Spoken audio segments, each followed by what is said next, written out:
ਕਿਸੇ ਵੀ ਅਦਾਰੇ ਨੂੰ ਸ਼ੁਰੂ ਕਰਨਾ ਇੱਕ ਬੜਾ ਹੀ ਚੈਲੰਜ ਹੁੰਦਾ ਹੈ, ਮੁਸ਼ਕਲ ਹੁੰਦੀ ਹੈ।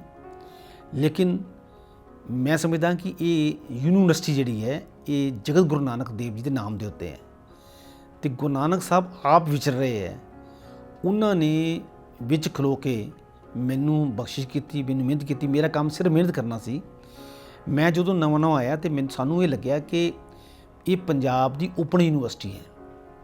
ਸਾਡਾ ਜਿਹੜਾ ਮਕਸਦ ਮੇਰਾ ਸੀਗਾ ਕਿ ਯੂਨੀਵਰਸਿਟੀ ਗੁਰੂ ਨਾਨਕ ਸਾਹਿਬ ਦੇ ਨਾਮ ਦੇ ਉੱਤੇ ਹੈ ਅਤੇ ਗੁਰੂ ਨਾਨਕ ਸਾਹਿਬ ਨੇ ਜਿਸ ਤਰੀਕੇ ਨਾਲ ਸਰਬੱਤ ਦੇ ਭਲੇ ਦੀ ਗੱਲ ਕੀਤੀ ਹੈ, ਜਿਸ ਤਰੀਕੇ ਨਾਲ ਉਹਨਾਂ ਨੇ ਲੰਗਰ ਦੀ ਗੱਲ ਕੀਤੀ ਹੈ, ਮੈਂ ਸਮਝਦਾ ਹਾਂ ਕਿ ਸਾਨੂੰ ਵੀ ਲੋੜ ਸੀ ਅਸੀਂ ਵਿੱਦਿਆ ਦਾ ਲੰਗਰ ਜਿਹੜਾ ਵਾ ਉਹ ਚਲਾਈਏ।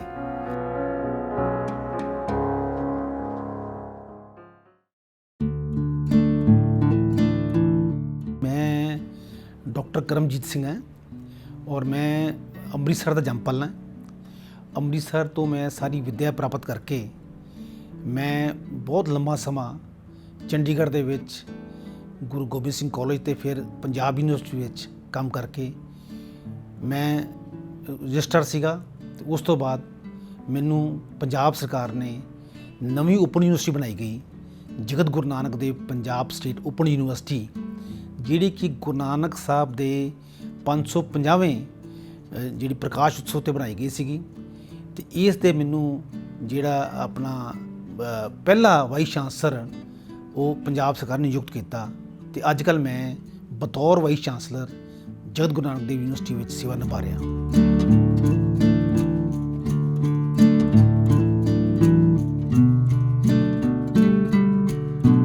ਤੁਸੀਂ ਇਹ ਸਮਝ ਲਓ ਕਿ ਪਰਮਾਤਮਾ ਦੀ ਬਖਸ਼ਿਸ਼ ਰਹੀ ਅਤੇ ਸ਼ੁਰੂ ਤੋਂ ਹੀ ਮੇਰਾ ਪੜ੍ਹਾਈ ਵੱਲ ਥੋੜ੍ਹਾ ਜਿਹਾ ਝੁਕਾਅ ਸੀਗਾ ਔਰ ਇਸ ਪੜ੍ਹਾਈ ਦੇ ਵਿੱਚ ਮੇਰੇ ਜਿਹੜੇ ਮਾਂ-ਬਾਪ ਸੀ, ਮੇਰੇ ਜਿਹੜੇ ਭੈਣ ਭਰਾ ਸੀ, ਉਹਨਾਂ ਦੀ ਬਹੁਤ ਵੱਡੀ ਭੂਮਿਕਾ ਹੈ ਕਿ ਉਹ ਮੈਨੂੰ ਹਰ ਵਾਰੀ ਉਤਸ਼ਾਹਿਤ ਕਰਦੇ ਸੀਗੇ ਕਿ ਕੁਛ ਕਰਨ ਦੀ। ਅਤੇ ਕਿਉਂਕਿ ਜਦੋਂ ਮੇਰੇ ਨੰਬਰ ਚੰਗੇ ਆਉਂਦੇ ਸੀਗੇ ਅਤੇ ਘਰ 'ਚ ਸ਼ਾਬਾਸ਼ ਮਿਲਦੀ ਸੀ, ਜਦੋਂ ਘਰੋਂ ਬੰਦੇ ਨੂੰ ਸ਼ਾਬਾਸ਼ ਮਿਲਦੀ ਹੈ ਅਤੇ ਬੰਦਾ ਹੋਰ ਕੋਸ਼ਿਸ਼ ਕਰਦਾ ਵਾ ਅਤੇ ਇਸੇ ਤਰੀਕੇ ਨਾਲ ਪਰਮਾਤਮਾ ਬਖਸ਼ਿਸ਼ ਕਰਦਾ ਗਿਆ ਅਤੇ ਮੈਂ ਅੱਗੇ ਲੰਘਦਾ ਗਿਆ। ਜਦੋਂ ਮੈਂ ਪਹਿਲੀਆਂ ਜਮਾਤਾਂ ਵਿੱਚੋਂ ਜਦੋਂ ਮੈਂ ਪਹਿਲੇ ਨੰਬਰ 'ਤੇ ਆਉਂਦਾ ਸੀ ਆਪਣੇ ਕਾਲਜ ਸਕੂਲ ਦੇ ਵਿੱਚ ਅਤੇ ਮੈਨੂੰ ਅਧਿਆਪਕ ਪਿਆਰ ਕਰਨ ਲੱਗ ਪਏ। ਉਹਨਾਂ ਦਿਨਾਂ 'ਚ ਰਿਵਾਜ਼ ਸੀਗਾ ਕਿ ਤੁਸੀਂ ਕਲਾਸਾਂ ਜਿਹੜੀਆਂ ਜੇ ਤੁਸੀਂ ਬੱਚਾ ਇੰਟੈਲੀਜੈਂਟ ਹੈ ਅਤੇ ਤੁਸੀਂ ਤੀਸਰੀ ਕਲਾਸ ਤੋਂ ਬਾਅਦ ਮੈਨੂੰ 5ਵੀਂ ਕਲਾਸ 'ਚ ਭੇਜ ਦਿੱਤਾ ਗਿਆ। ਉੱਥੇ ਵੀ ਮਾਹੌਲ ਇੱਦਾਂ ਦਾ ਬਣਿਆ ਕਿ ਬਖਸ਼ਿਸ਼ ਨਾਲ, ਪਰਮਾਤਮਾ ਬਖਸ਼ਿਸ਼ ਨਾਲ ਮੈਨੂੰ ਇੱਕ ਆਦਤ ਸ਼ੁਰੂ ਤੋਂ ਸੀਗੀ ਮਿਹਨਤ ਕਰਨ ਦੀ। ਮੈਂ ਸਮਝਦਾ ਹਾਂ ਕਿ ਮਿਹਨਤ ਕਰਕੇ ਔਰ ਜਦੋਂ ਮਿਹਨਤ ਕਰਦਾ ਬੰਦਾ ਅਤੇ ਪਰਮਾਤਮਾ ਤੇ ਬਖਸ਼ਿਸ਼ ਕਰਦਾ ਹੀ ਹੈ ਔਰ ਪੂਰੇ ਜਿਹੜੀ ਕਾਇਨਾਤ ਹੈ ਉਹ ਤੁਹਾਨੂੰ ਮਦਦ ਕਰਦੀ ਹੈ ਕਿ ਤੁਸੀਂ ਹੋਰ ਅੱਗੇ ਵੱਧ ਸਕੋ। 10ਵੀਂ ਤੋਂ ਬਾਅਦ ਮੈਨੂੰ ਵਾਕਿਆ ਹੀ ਪਤਾ ਨਹੀਂ ਸੀ ਕਿ ਮੈਂ ਕਿੱਧਰ ਜਾਣਾ। ਉਸ ਟਾਈਮ ਸਾਡੇ ਇੱਕ ਮੇਰੇ ਮਾਸੜ ਜੀ ਸੀ ਅਤੇ ਉਹ ਇੱਕ ਇੰਡਸਟਰੀ ਦੇ ਵਿੱਚ ਚਲਾ ਰਹੇ ਸੀ ਬਹੁਤ ਵਧੀਆ। ਅਤੇ ਉਹ ਇੱਕ ਦਿਨ ਘਰ ਆਏ ਅਤੇ ਉਹ ਮੈਨੂੰ ਕਹਿੰਦੇ ਕਿ ਚਾਰਟਰਡ ਅਕਾਊਂਟੈਂਟ ਦੀ ਬੜੀ ਡਿਮਾਂਡ ਹੈ ਅਤੇ ਕਿਉਂਕਿ ਚਾਰਟਰਡ ਅਕਾਊਂਟੈਂਟ ਦੀ ਡਿਮਾਂਡ ਹੈ ਇਹ ਮੁੰਡੇ ਨੂੰ ਕਮਰਸ ਕਰਾ ਦਿਓ। ਜੋ ਉਹਨਾਂ ਨੇ ਕਿਹਾ ਆਪਾਂ ਕਮਰਸ 'ਚ ਪੈ ਗਏ। ਜਦੋਂ ਬੀਕਾਮ ਕੀਤੀ ਉਦੋਂ ਮਨ 'ਚ ਕਹਿ ਕੇ ਜਿਹੜੇ ਬੱਚੇ ਗੁਰੂ ਨਾਨਕ ਦੇਵ ਯੂਨੀਵਰਸਿਟੀ ਵਿੱਚ ਐਮਕਾਮ ਪਹਿਲੀ ਵਾਰੀ ਸ਼ੁਰੂ ਹੋਈ ਸੀ, ਉੱਥੇ ਐਡਮਿਸ਼ਨ 'ਚ ਮੈਂ ਦਾਖਲਾ ਲਿਆ ਅਤੇ ਉੱਥੇ ਐਡਮਿਸ਼ਨ ਹੋ ਗਈ। ਆਪਾਂ ਐਮਕਾਮ ਕਰ ਗਏ। ਐਮਕਾਮ ਕਰਨ ਤੋਂ ਬਾਅਦ ਸਮਝ ਲੱਗੀ ਮੈਨੂੰ ਯੂਨੀਵਰਸਿਟੀ ਜਾ ਕੇ ਵੀ ਪੜ੍ਹਾਈ ਕਿਹੜੀ ਕਰਨੀ ਚਾਹੀਦੀ ਹੈ ਅਤੇ ਕਿੱਦਾਂ ਅੱਗੇ ਵਧਣਾ ਚਾਹੀਦਾ। ਲੇਕਿਨ ਮੈਂ ਸਮਝਦਾ ਹਾਂ ਕਿ ਜਦੋਂ ਸਾਡਾ ਜਿਹੜਾ ਮਾਹੌਲ ਸੀ, ਮੈਂ ਅੰਮ੍ਰਿਤਸਰ ਸ਼ਹਿਰ 'ਚ ਭਾਵੇਂ ਪੈਦਾ ਹੋਇਆ ਲੇਕਿਨ ਸਾਡਾ ਪਿਛੋਕੜ ਇੱਕ ਪੇਂਡੂ ਪਿਛੋਕੜ ਸੀਗਾ। ਕਿਉਂਕਿ ਪੇਂਡੂ ਪਿਛੋਕੜ ਹੋਣ ਕਰਕੇ ਇੱਕ ਕੌਨਫੀਡੈਂਸ ਦੀ ਜਿਹੜੀ ਥੋੜ੍ਹੀ ਬਹੁਤੀ ਕਮੀ ਹੁੰਦੀ ਹੈ। ਮੈਨੂੰ ਯਾਦ ਹੈ ਕਿ ਇੱਕ ਵਾਰੀ ਜਦੋਂ ਮੈਂ ਬੀਕਾਮ ਤੋਂ ਬਾਅਦ MBA ਕਰਨ ਵਾਸਤੇ ਕੋਸ਼ਿਸ਼ ਕੀਤੀ ਅਤੇ ਗਰੁੱਪ ਡਿਸਕਸ਼ਨ ਦੇ ਵਿੱਚ ਮੈਨੂੰ ਆਉਣ ਦਾ ਮੌਕਾ ਮਿਲਿਆ। ਉਹ ਗਰੁੱਪ ਡਿਸਕਸ਼ਨ ਦੇ ਵਿੱਚ ਟੌਪਿਕ ਆਇਆ ਸੀਗਾ ਵਰਕਰਸ ਪਾਰਟੀਸਪੇਸ਼ਨ ਇਨ ਮੈਨੇਜਮੈਂਟ। ਮੈਂ ਉਹਦੇ 'ਤੇ ਲਿਖਿਆ ਵੀ ਸੀਗਾ, ਕਾਲਜ ਦੇ ਰਸਾਲੇ ਵਿੱਚ ਮੈਂ ਇੱਕ ਲੇਖ ਵੀ ਲਿਖਿਆ ਸੀ। ਲੇਕਿਨ ਤਿਆਰੀ ਦੇ ਬਾਵਜੂਦ ਵੀ ਜਦੋਂ ਉੱਥੇ ਗਰੁੱਪ ਡਿਸਕਸ਼ਨ ਹੋਈ, ਕਿਉਂਕਿ ਮੇਰਾ ਜਿਹੜਾ ਮੁਕਾਬਲਾ ਸੀਗਾ ਉਹ ਸੀਗਾ ਦਿੱਲੀ ਅਤੇ ਮੁੰਬਈ ਵਰਗੇ ਸ਼ਹਿਰ ਦੇ ਬੱਚਿਆਂ ਨਾਲ, ਉਹਨਾਂ 'ਚ ਅੰਗਰੇਜ਼ੀ ਬੋਲਣ ਦੀ ਬਹੁਤ ਜ਼ਿਆਦਾ ਸਮਰੱਥਾ ਸੀਗੀ ਅਤੇ ਅੰਗਰੇਜ਼ੀ ਤਾਂ ਮੈਂ ਵੀ ਬੋਲ ਲੈਂਦਾ ਸੀਗਾ। ਲੇਕਿਨ ਅੰਗਰੇਜ਼ੀ ਬੋਲਣੀ ਉਹ ਕੌਨਫੀਡੈਂਸ ਮੇਰਾ ਐਸਾ ਸ਼ੇਕ ਹੋਇਆ ਕਿ ਮੈਂ ਉੱਥੇ ਇੱਕ ਅੱਖਰ ਨਹੀਂ ਬੋਲ ਪਾਇਆ। ਮੈਨੂੰ ਉਹਦਾ ਬੜਾ ਧੱਕਾ ਲੱਗਿਆ ਮੈਂ ਤੁਸੀਂ ਬੰਦਾ ਘਬਰਾ ਜਾਂਦਾ ਵਾ ਕਿ ਸ਼ਾਇਦ ਮੈਂ ਤਰੱਕੀ ਨਹੀਂ ਕਰ ਪਾਣੀ ਜ਼ਿੰਦਗੀ ਦੇ ਵਿੱਚ। ਲੇਕਿਨ ਇਹ ਜਿਹੜੀ ਮੇਰੀ ਕਮਜ਼ੋਰੀ ਹੋਈ ਉਹ ਸਮਝ ਲੱਗੀ। ਤਾਂ ਮੇਰੇ ਜਦੋਂ ਆਪਣੇ ਅਧਿਆਪਕ ਨਾਲ ਗੱਲ ਕੀਤੀ, ਫਿਰ ਸ਼ੇਰ ਗਿੱਲ ਹੁਣ ਡੈਥ ਹੋ ਗਈ ਉਹਨਾਂ ਦੀ, ਉਹਨਾਂ ਨੇ ਮੈਨੂੰ ਕਮਰੇ 'ਚ ਬੁਲਾਇਆ। ਉਹ ਕਹਿੰਦੇ ਵੀ ਕਰਮਜੀਤ, ਜੇ ਤੂੰ ਪੰਜਾਬੀ ਵਧੀਆ ਬੋਲ ਸਕਦਾ ਵਾਂ, ਆਪਣਾ ਜਿਹੜਾ ਐਕਸਪ੍ਰੈਸ਼ਨ ਜਿਹੜਾ ਵਾ ਉਹ ਲੋਕਾਂ ਨੂੰ ਸਮਝਾ ਸਕਦਾ ਵਾਂ, ਅਤੇ ਅੰਗਰੇਜ਼ੀ ਵੀ ਬੋਲ ਸਕਦਾ, ਅੰਗਰੇਜ਼ੀ ਕੋਈ ਬਹੁਤੀ ਵੱਡੀ ਗੱਲ ਨਹੀਂ ਹੈ। ਇਹ ਗਿਫਟ ਜੀ ਉਸ ਤੋਂ ਬਾਅਦ ਉਹ ਟਰਨਿੰਗ ਪੁਆਇੰਟ 'ਚ ਮੇਰੀ ਲਾਈਫ ਦਾ। ਮੈਂ ਹੌਲੀ ਹੌਲੀ ਕਲਾਸਰੂਮ ਦੇ ਵਿੱਚ ਬੋਲਣਾ ਸ਼ੁਰੂ ਕੀਤਾ ਔਰ ਮੈਂ ਇੱਕ ਸਟੇਜ ਦੇ ਉੱਤੇ ਡਿਬੇਟਰ ਬਣ ਗਿਆ ਕਿ ਯੂਨੀਵਰਸਿਟੀ ਦੇ ਵਿੱਚ ਕਿ ਵੀ ਕਮ ਸੇ ਕਮ ਗੱਲਬਾਤ ਕਰਨ ਦਾ ਤਰੀਕਾ ਆ ਗਿਆ। ਮੈਂ ਇਸ ਪੱਖੋਂ ਬਹੁਤ ਹੀ ਕਿਸਮਤ ਵਾਲਾ ਰਿਹਾ। ਮੈਂ ਜਦੋਂ ਐਮਕੌਮ ਕੀਤੀ ਉਦੋਂ ਡਿਮਾਂਡ ਵੀ ਜ਼ਿਆਦਾ ਨਹੀਂ ਸੀ। ਮੇਰੀ 3 ਜਗ੍ਹਾ ਬਤੌਰ ਅਸਿਸਟੈਂਟ ਪ੍ਰੋਫੈਸਰ ਉਦੋਂ ਲੈਕਚਰਰ ਹੁੰਦੇ ਸੀਗੇ। ਬਤੌਰ ਲੈਕਚਰਰ ਮੇਰੀ 3 ਜਗ੍ਹਾ ਅਪਾਇੰਟਮੈਂਟ ਹੋਈ। ਮੇਰੀ ਦੀਨਾਨਗਰ ਕਾਲਜ ਅਪਾਇੰਟਮੈਂਟ ਹੋਈ, ਇੱਕ ਕਰਤਾਰਪੁਰ ਹੋਈ ਅਤੇ ਇੱਕ ਡੀਐਮ ਕਾਲਜ ਮੋਗਾ ਹੋਈ। ਡੀਐਮ ਕਾਲਜ ਮੋਗਾ ਦੇ ਵਿੱਚ ਕਿਉਂਕਿ ਇਹ ਐਸਟੈਬਲਿਸ਼ ਕਾਲਜ ਸੀਗਾ, ਇਸ ਕਰਕੇ ਮੈਂ ਪਹਿਲੀ ਵਾਰੀ ਨੌਕਰੀ ਜਿਹੜੀ 1983 ਦੇ ਵਿੱਚ, ਮੈਂ ਸਿਰਫ 20 ਸਾਲ ਦਾ ਸੀਗਾ ਕਿ ਜਦੋਂ ਮੈਨੂੰ 1983 'ਚ ਮੈਂ ਬਤੌਰ ਲੈਕਚਰਾਰ ਡੀਐਮ ਕਾਲਜ ਮੋਗੇ 'ਚ ਮੈਨੂੰ ਕੰਮ ਕਰਨ ਦਾ ਮੌਕਾ ਮਿਲਿਆ। ਅਤੇ ਉਹਦੇ ਵਿੱਚ ਮੈਂ 2 ਸਾਲ ਉੱਥੇ ਰਿਹਾ। ਮੈਂ ਪੱਕਿਆ ਸੀਗਾ, ਪ੍ਰੋਬੇਸ਼ਨ ਸੀਗਾ। ਫਿਰ ਮੈਨੂੰ ਕੁਛ ਹਾਲਾਤ ਕਰਕੇ ਮੈਨੂੰ ਜਾਣਾ ਪਿਆ ਦਾਖੇ ਕਾਲਜ ਵਿੱਚ।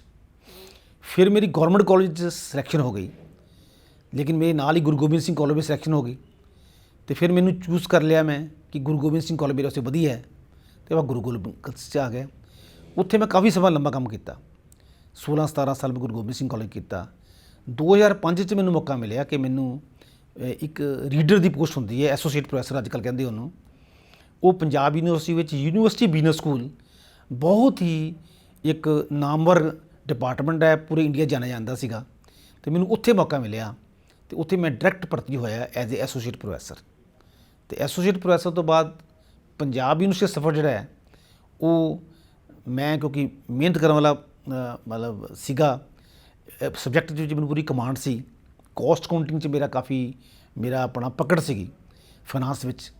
ਅਤੇ ਉਹਨੂੰ ਮੱਦੇ ਨਜ਼ਰ ਰੱਖਦੇ ਹੋਏ ਮੌਕੇ ਦੇ ਵਾਈਸ ਚਾਂਸਲਰ ਸਾਹਿਬਾਨ ਨੇ ਮੈਨੂੰ ਬਹੁਤ ਮੌਕਾ ਦਿੱਤਾ, ਇਨਕਰੇਜ ਕੀਤਾ ਔਰ ਮੈਨੂੰ ਬਹੁਤ ਸਾਰੀਆਂ ਪੋਸਟਾਂ, ਜਿਵੇਂ ਮੈਂ ਹੋਸਟਲ ਵਾਰਡਨ ਰਿਹਾ 5 ਸਾਲ, ਮੈਂ 5 ਸਾਲ ਡਾਇਰੈਕਟਰ ਅਕੈਡਮਿਕ ਸਟਾਫ ਕਾਲਜ ਰਿਹਾ, ਮੈਂ ਡੀਨ ਰਿਹਾ 2 ਫੈਕਲਟੀਜ਼ ਦਾ, ਮੈਂ board of finance the member ਰਿਹਾ, 8 ਸਾਲ ਸੈਨੇਟ ਮੈਂਬਰ ਰਿਹਾ, ਸਿੰਡੀਕੇਟ ਮੈਂਬਰ 3 ਵਾਰੀ ਰਿਹਾ। ਇਸ ਤੋਂ ਇਲਾਵਾ ਮੈਨੂੰ ਡਿਫਰੈਂਟ ਪੋਜੀਸ਼ਨਸ ਤੋਂ ਇਲਾਵਾ ਮੈਨੂੰ UGC ਵਿੱਚ ਕਮੇਟੀ ਚੁਣਨ ਦਾ ਮੌਕਾ ਮਿਲਿਆ।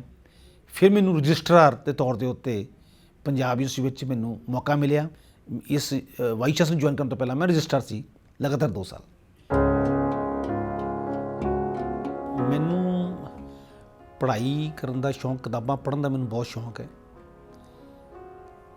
ਕਿਉਂਕਿ ਮੈਂ ਜ਼ਿਆਦਾਤਰ ਮੇਰਾ ਝੁਕਾਅ ਜਿਹੜਾ ਵਾ ਉਹ ਗੁਰਬਾਣੀ ਵੱਲ ਰਿਹਾ।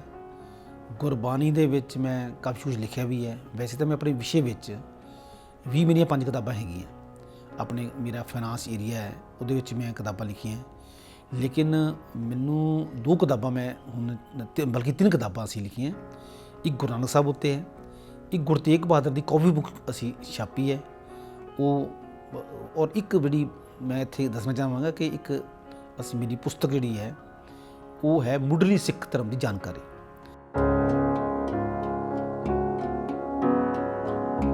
ਮਕਸਦ ਮੇਰਾ ਇਹ ਸੀਗਾ ਕਿ ਯੂਨੀਵਰਸਿਟੀ ਗੁਰੂ ਨਾਨਕ ਸਾਹਿਬ ਦੇ ਨਾਮ ਦੇ ਉੱਤੇ ਹੈ, ਅਤੇ ਗੁਰੂ ਨਾਨਕ ਸਾਹਿਬ ਨੇ ਜਿਸ ਤਰੀਕੇ ਨਾਲ ਸਰਬੱਤ ਦੇ ਭਲੇ ਦੀ ਗੱਲ ਕੀਤੀ ਹੈ, ਜਿਸ ਤਰੀਕੇ ਨਾਲ ਉਹਨਾਂ ਨੇ ਲੰਗਰ ਦੀ ਗੱਲ ਕੀਤੀ ਹੈ, ਮੈਂ ਸਮਝਦਾ ਹਾਂ ਕਿ ਸਾਨੂੰ ਵੀ ਲੋੜ ਸੀ ਅਸੀਂ ਵਿੱਦਿਆ ਦਾ ਲੰਗਰ ਜਿਹੜਾ ਵਾ ਉਹ ਚਲਾਈਏ।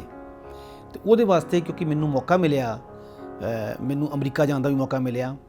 ਮੈਂ ਉੱਥੇ ਅਮਰੀਕਾ ਜਦੋਂ ਮੈਂ ਜਾ ਕੇ ਸਟੱਡੀ ਕੀਤਾ, ਮੈਂ ਉੱਥੇ ਜਾ ਕੇ ਲੋਕਾਂ ਨਾਲ ਵਿਚਾਰ ਵਟਾਂਦਰਾ ਕੀਤਾ, ਅਤੇ ਉੱਥੋਂ ਮੈਨੂੰ ਪਤਾ ਲੱਗੀ ਕਿ ਵੀ ਕਿਸੇ ਵੀ ਅਦਾਰੇ ਨੂੰ ਚਲਾਉਣ ਵਾਸਤੇ ਲੋਕਲ ਹਾਲਾਤ ਜਿਹੜੇ ਹੈ ਉਹਨਾਂ ਨੂੰ ਤੁਸੀਂ ਰੱਖ ਕੇ ਆਪਣੇ ਕੋਰਸ ਨੂੰ ਉਲੀਕੋ। ਜਦੋਂ ਕੋਰਸ ਬਣਾਉਣੇ ਸੀਗੇ, ਕਿਉਂਕਿ ਇੱਕ ਵਾਈਸ ਚਾਂਸਲਰ ਦਾ ਕੰਮ 2 ਹੁੰਦੇ ਹੈ ਨਵੀਂ ਯੂਨੀਵਰਸਿਟੀ ਵਿੱਚ, ਬਿਲਡਿੰਗਾਂ ਖੜੀ ਕਰਨੀਆਂ ਇੱਕ ਕੰਮ ਹੈ, ਦੂਜਾ ਕੰਮ ਅਕੈਡਮਿਕ ਤੌਰ 'ਤੇ ਉਹਦਾ ਦੀ ਨੀਂਹ ਪੱਥਰ ਰੱਖਣਾ ਸੀਗਾ। ਮੈਂ ਸਮਝਦਾ ਹਾਂ ਕਿ ਮੇਰਾ ਮੇਜਰ ਕੰਮ ਜਿਹੜਾ ਰੋਲ ਸੀ ਉਹ ਅਕੈਡਮਿਕ ਲੈਵਲ ਦਾ ਸੀਗਾ ਕਿ ਮੈਂ ਕਿਵੇਂ ਦੇ ਕੋਰਸ ਸ਼ੁਰੂ ਕਰਨੇ ਹੈ, ਕਿਵੇਂ ਦੇ ਆਪਾਂ ਸਟਾਫ ਕਰਨਾ। ਉਹਦੇ ਵਿੱਚ ਜਦੋਂ ਅਸੀਂ ਇਹ ਸਰਵੇ ਕੀਤਾ ਤੇ ਪੰਜਾਬ ਵਿੱਚ ਕੁਛ ਕੁ ਦੇਖਿਆ ਕਿ ਵੀ ਪੰਜਾਬ ਦੇ ਜਿਹੜੇ ਸਾਡੇ ਯੂਥ ਹੈ ਉਹ ਬੇਸਿਕਲੀ ਬਹੁਤ ਇੰਟੈਲੀਜੈਂਟ ਹੈ, ਹਾਰਡ ਵਰਕਿੰਗ ਹੈ, ਇੰਟੈਲੀਜੈਂਟ ਹੈ, ਲੇਕਿਨ ਜੋ ਪੜ੍ਹਾਇਆ ਜਾ ਰਿਹਾ ਹੈ ਬਹੁਤ ਸਾਰੇ ਕੋਰਸਿਸ ਜਿੱਦਾਂ BA ਹੈ, BSc ਹੈ, BCom ਹੈ, ਇਹ ਕੋਰਸਿਸ ਸ਼ੁਰੂ ਕਰ ਲਏ ਟ੍ਰੈਡੀਸ਼ਨਲ ਯੂਨੀਵਰਸਿਟੀਜ਼ ਨੇ, ਲੇਕਿਨ BCom ਕਰਨ ਤੋਂ ਬਾਅਦ ਉਹਨਾਂ ਨੂੰ ਕੋਈ ਰੁਜ਼ਗਾਰ ਨਹੀਂ ਮਿਲਦਾ।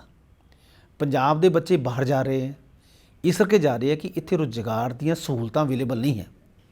ਤੇ ਮੈਂ ਇਹ ਸਮਝਿਆ ਕਿ ਵੀ ਆਫਟਰ ਜਦੋਂ ਮੈਂ ਬਹੁਤ ਸਾਰੇ ਲੋਕਾਂ ਨਾਲ ਗੱਲ ਕੀਤੀ, ਮੈਂ ਇੱਕ ਪੂਰੇ ਜਿੰਨੇ ਵੀ ਇਹ ਸਾਡੀ 14ਵੀਂ ਓਪਨ ਯੂਨੀਵਰਸਿਟੀ ਪੰਜਾਬ ਦੀ ਹੈ, ਜਿਹੜੀ ਸਰਕਾਰੀ ਯੂਨੀਵਰਸਿਟੀ ਹੈ, ਤੇ ਮੈਂ ਜਿਹੜੇ ਵੀ ਇੱਕ ਸੈਮੀਨਾਰ ਕਰਾਇਆ, ਜਿੰਨੇ ਵੀ ਵਾਈਸ ਚਾਂਸਲਰ ਸੀਗੇ ਉਹਨਾਂ ਨੂੰ ਬੁਲਾਇਆ, ਉਹਨਾਂ ਨੂੰ ਆਨਲਾਈਨ ਬੁਲਾਇਆ, ਵਰਚੁਅਲ ਇੱਕ ਸੈਮੀਨਾਰ ਕੀਤਾ, ਉਹਨਾਂ ਕੋਲ ਮੈਂ ਸੇਧ ਲਈ ਕਿ ਉਹਨਾਂ ਨੂੰ ਕਿਹੜੀਆਂ ਮੁਸ਼ਕਲਾਂ ਜਿਹੜੀਆਂ ਸਾਹਮਣਾ ਕਰਨਾ ਪਿਆ।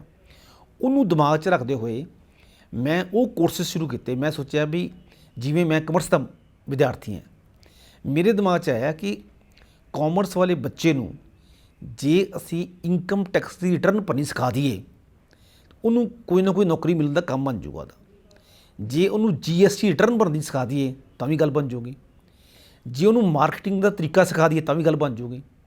ਜ਼ਮਾਨਾ ਡਿਜੀਟਲ ਦਾ ਹੈ, ਡਿਜੀਟਲ ਮਾਰਕੀਟਿੰਗ ਦੀ ਗੱਲ ਕਰੀਏ, ਆਪਾਂ ਆਰਟੀਫਿਸ਼ੀਅਲ ਇੰਟੈਲੀਜੈਂਸ ਦੀ ਗੱਲ ਕਰੀਏ, ਤੇ ਮੈਂ ਕੀ ਕੀਤਾ, ਮੈਂ ਗੱਲਬਾਤ ਕਰਨ ਤੋਂ ਬਾਅਦ ਇਹ ਸੋਚਿਆ ਕਿ ਜਿਹੜੇ ਕੋਰਸਿਸ, ਜਿਹੜੇ ਸਰਟੀਫਿਕੇਟ ਕੋਰਸਿਸ ਜਿਹੜੇ ਹੈ ਉਹ ਸ਼ੁਰੂ ਕੀਤੇ ਜਾਣ।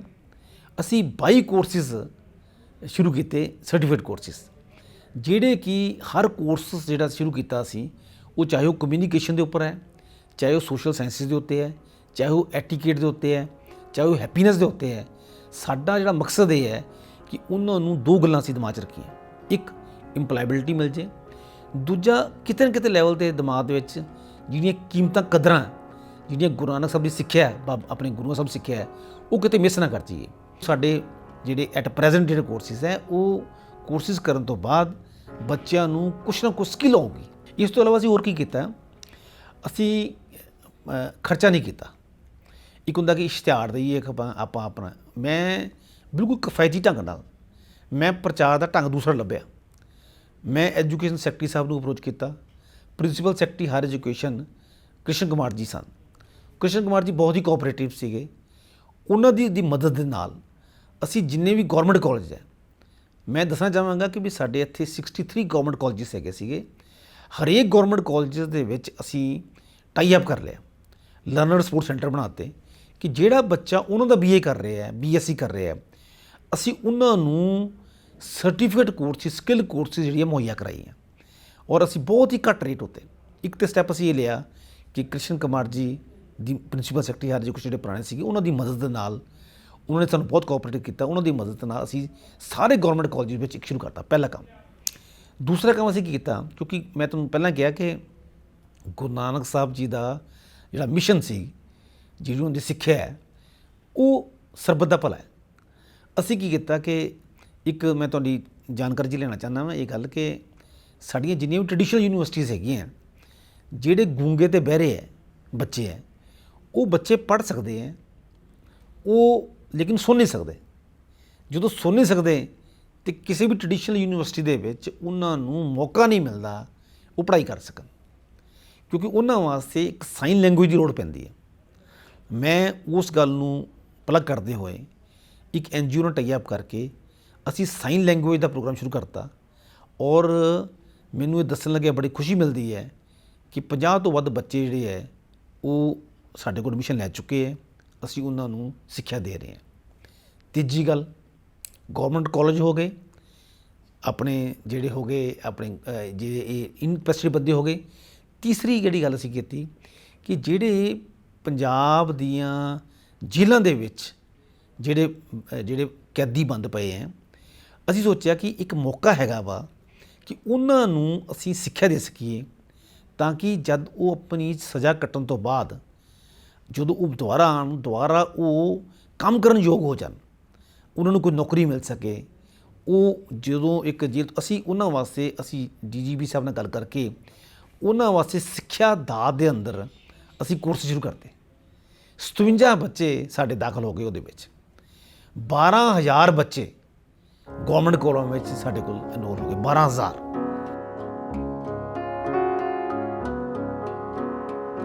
ਇੱਕ ਇੰਡੀਆ ਦੇ ਵਿੱਚ Tata Institute of Social Sciences ਦਾ ਟਿਸ ਹੈ ਮੁੰਬਈ ਦੇ ਵਿੱਚ। ਮੈਂ ਉਹਨਾਂ ਦੇ ਮੁੰਬਈ ਚਲਾ ਗਿਆ। ਮੈਂ ਮੁੰਬਈ ਜਾ ਕੇ ਉਹਨਾਂ ਦੇ ਵਾਈਸ ਚਾਂਸਲਰ ਸਾਹਿਬ ਨਾਲ ਗੱਲ ਕੀਤੀ। ਉਹਨਾਂ ਨਾਲ ਅਸੀਂ ਐਗਰੀਮੈਂਟ ਕਰ ਲਿਆ, ਉਹ ਸਾਡੇ ਮੈਂਟਰ ਬਣ ਗਏ। ਸੋਸ਼ਲ ਸਾਇੰਸ ਡਿਪਾਰਟਮੈਂਟ ਸਾਡੇ ਮੈਂਟਰ ਹੈ ਟਿਸ ਵਾਲੇ। ਉਹਨਾਂ ਦੀ ਕੋਲੈਬੋਰੇਸ਼ਨ ਦੇ ਨਾਲ ਅਸੀਂ ਆਉਣ ਵਾਲੇ 25 ਸਾਲ 1947 ਦੇ ਵਿੱਚ ਦੇਸ਼ ਆਜ਼ਾਦ ਹੋਇਆ ਸੀਗਾ, 2047 ਆਉਣ ਵਾਲਾ, 2022 ਤੋਂ ਲੈ ਕੇ 47 ਤੱਕ 25 ਸਾਲ ਬਣਦੇ ਆ। 25 ਸਾਲ ਦਾ ਵਿਜ਼ਨ ਅਸੀਂ ਬਣਾ ਰਹੇ ਹਾਂ ਆਪਣੀ ਯੂਨੀਵਰਸਿਟੀ ਵਾਸਤੇ। ਔਰ ਮੈਨੂੰ ਇਹ ਲੱਗਦਾ ਹੈ ਕਿ ਪੰਜਾਬ ਦੇ ਬੱਚੇ ਜਿਹੜੇ ਹੈ, ਕੋਈ ਬੱਚਾ ਜਿਹੜਾ ਬੱਚਾ ਪੜ੍ਹਨਾ ਚਾਹੁੰਦਾ ਹੈ ਉਹ ਇਸ ਕਰਕੇ ਨਾ ਖੁੰਝ ਜਾਵੇ ਕਿ ਉਹਦੇ ਕੋਲ ਪੈਸੇ ਨਹੀਂ ਹੈਗੇ, ਕਿ ਉਹ ਵਿਚਾਰਾ ਬਾਹਰ ਨਹੀਂ ਆ ਸਕਦਾ। ਕੋਈ ਲੜਕੀ ਹੈ, ਮਾਪੇ ਉਹਨੂੰ ਬਾਹਰ ਨਹੀਂ ਭੇਜਦੇ। ਅਸੀਂ ਵਿੱਦਿਆ ਉਹਨਾਂ ਦੇ ਘਰ ਤੱਕ ਪਹੁੰਚਾਵਾਂਗੇ। ਇਕਨੋਮਿਕਲ ਹੋਊਗੀ, ਘੱਟ ਤੋਂ ਘੱਟ ਰੇਟ ਹੋਊਗਾ। ਅਸੀਂ 1000 ਰੁਪਈਆ, ਸਾਨੂੰ ਪੈਸੇ ਦਾ ਕੋਈ ਲਾਲਚ ਹੀ ਨਹੀਂ ਹੈ। 1000 ਰੁਪਈਏ ਦੇ ਵਿੱਚ ਅਸੀਂ ਕੋਰਸ ਡਿਗਰੀ ਕਰਾ ਰਹੇ ਹਾਂ, ਕਈ ਕੋਰਸਿਸ ਕਰਾ ਰਹੇ ਹਾਂ ਆਪਾਂ, depending on courses to courses. ਅਸੀਂ ਉਹਨਾਂ ਦੇ ਸਮੇਂ ਦੇ ਮੁਤਾਬਕ, ਜਦ ਉਹਦੀ ਫਲੈਕਸੀਬਿਲਿਟੀ ਇੰਨੀ ਜ਼ਿਆਦਾ ਹੈ ਕਿ ਜਦੋਂ ਮਰਜ਼ੀ ਪੜ੍ਹ ਲੈਣ। ਫਿਰ ਨਵੀਂ ਐਜੂਕੇਸ਼ਨ ਪਾਲਿਸੀ ਆ ਰਹੀ ਹੈ। ਉਸ ਐਜੂਕੇਸ਼ਨ ਪਾਲਿਸੀ, ਸਾਡੀ ਯੂਨੀਵਰਸਿਟੀ ਪਹਿਲੀ ਯੂਨੀਵਰਸਿਟੀ ਹੈ ਕਿ ਜਿਹੜੇ ਉਹਦੇ ਵਧੀਆ ਫੀਚਰ ਹੈਗੇ ਹੈ, ਖਾਸ ਕਰ ਜਦੋਂ ਮਰਜ਼ੀ ਬੱਚਾ ਐਂਟਰੀ ਕਰੇ, ਛੱਡ ਜਾਵੇ। ਡਿਗਰੀਆਂ 4 ਸਾਲ ਦੀ ਡਿਗਰੀ ਕਰਨੀ, 5 ਸਾਲ ਦੀ ਡਿਗਰੀ ਕਰਨੀ ਹੈ, ਉਹ ਸਾਰਾ ਅਸੀਂ ਉਹਨੂੰ ਅਡਾਪਟ ਕਰਕੇ ਬੱਚਿਆਂ ਨੂੰ ਦਿਮਾਗ 'ਚ ਰੱਖਦੇ ਹੋਏ ਸਾਰੇ ਕੋਰਸ ਲਿਖੇ ਹਨ। ਅਸੀਂ ਬੱਚਿਆਂ ਨੂੰ ਦਿਮਾਗ 'ਚ ਰੱਖਦੇ ਹੋਏ ਉਸ ਤਰੀਕੇ ਨਾਲ ਆਪਣੀ ਫੈਕਲਟੀ ਨੂੰ ਤਿਆਰ ਕੀਤਾ ਹੈ ਕਿ ਅਸੀਂ ਉਹਨਾਂ ਦੇ ਘਰ ਜਾ ਕੇ ਉਹਨਾਂ ਨੂੰ ਵਿੱਦਿਆ ਪ੍ਰਦਾਨ ਕਰ ਸਕੀਏ। ਜਿਹੜੇ ਗੁਰੂ ਨਾਨਕ ਸਾਹਿਬ ਦਾ ਫਲਸਫਾ ਨਾ, ਕਿਰਤ ਕਰੋ, ਨਾਮ ਜਪੋ ਅਤੇ ਵੰਡ ਛਕੋ, ਮੈਂ ਜ਼ਿੰਦਗੀ 'ਚ ਕੋਸ਼ਿਸ਼ ਕਰਦਾ ਵਾਂ, ਕੋਸ਼ਿਸ਼ ਹੈ ਬਾਕੀ ਤਾਂ ਪਰਮਾਤਮਾ ਨੇ ਕਰਨਾ ਹੈ, ਕਿ ਤਿੰਨਾਂ ਦੇ ਉੱਤੇ ਆਪਾਂ ਖਰੇ ਉਤਰੀਏ। ਕਿਰਤ ਕਰਨਾ ਹੀ ਬੜੀ ਜ਼ਰੂਰੀ ਹੈ। ਹੱਕ ਹਲਾਲ ਦੀ ਕਿਰਤ ਕਰਨੀ ਚਾਹੀਦੀ ਹੈ, ਮਿਹਨਤ ਕਰਨੀ ਚਾਹੀਦੀ ਹੈ, ਔਰ ਪਰਮਾਤਮਾ ਦਾ ਨਾਮ ਜਪਣਾ ਚਾਹੀਦਾ ਵਾ, ਕਿਉਂਕਿ ਉਹਦੀ ਬਖਸ਼ਿਸ਼ ਤੋਂ ਬਗੈਰ ਕੁਛ ਨਹੀਂ ਮਿਲਦਾ। ਔਰ ਤੀਸਰੀ ਗੱਲ ਜਿਹੜੀ ਬੜੀ ਵੱਡੀ ਗੱਲ ਇਹ ਹੈ, ਉਹ ਇਹ ਹੈ ਕਿ ਜੇ ਤੁਸੀਂ ਕੋਈ ਚੀਜ਼ ਹਾਸਲ ਕਰ ਲਓ ਅਤੇ ਜੋ ਗੁਰੂ ਤੇਗ ਬਹਾਦਰ ਜੀ ਨੇ ਉਪਦੇਸ਼ ਦਿੱਤਾ ਵਾ, ਜੋ ਸਾਡੇ ਗੁਰੂ ਸਾਹਿਬ ਨੇ ਕਿਹਾ ਵਾ ਕਿ ਤੁਸੀਂ ਸਮਝੋ ਕਿ ਵੀ ਉਹਦੇ ਵਿੱਚ ਸਾਡਾ ਹਿੱਸਾ ਬਾਕੀਆਂ ਦਾ ਵੀ ਹੈ। ਕੋਸ਼ਿਸ਼ ਕਰੋ ਕਿ ਵੀ ਕਿਸੇ ਨਾ ਕਿਸੇ ਦੇ ਚਿਹਰੇ ਉੱਤੇ ਅਸੀਂ ਇੱਕ ਮੁਸਕਰਾਹਟ ਲੈ ਸਕੀਏ, ਕੋਈ ਉਹਦੀ ਮਦਦ ਕਰ ਸਕੀਏ। ਜਦੋਂ ਤੁਸੀਂ ਕਿਸੇ ਦੀ ਹੈਲਪ ਕਰਨ ਦੀ ਕੋਸ਼ਿਸ਼ ਕਰਦੇ ਹੋ, ਹੈਲਪ ਜ਼ਰੂਰੀ ਨਹੀਂ ਹੈ ਕਿ ਪੈਸੇ ਨਾਲ ਕਰਨੀ ਹੈ। ਹੈਲਪ ਜਿਹੜੀ ਹੈ ਉਹ ਸਮਾਂ ਦੇ ਕੇ ਵੀ ਹੋ ਸਕਦੀ ਹੈ, ਕਿਸੇ ਦੀ ਗੱਲ ਸੁਣ ਕੇ ਉਹਨੂੰ ਸਮਾਧਾਨ ਕੱਢਣ ਵਾਸਤੇ ਵੀ ਹੋ ਸਕਦੀ ਹੈ। ਅਤੇ ਜੇ ਅਸੀਂ ਵੰਡ ਸਕਦੇ ਹਾਂ ਤਾਂ ਮੇਰੇ ਖਿਆਲ ਹੈ ਕਿ ਸੂਤਰ ਤੇ ਬਾਬੇ ਨਾਨਕ ਨੇ ਦੇ ਦਿੱਤੇ, ਆਪਾਂ ਨੂੰ ਤਾਂ ਫੋਲੋ ਕਰਨ ਦੀ ਲੋੜ ਹੈ ਅਤੇ ਸਫਲਤਾ ਆਪਣੇ ਆਪ ਹੀ ਮਿਲ ਜਾਂਦੀ ਹੈ।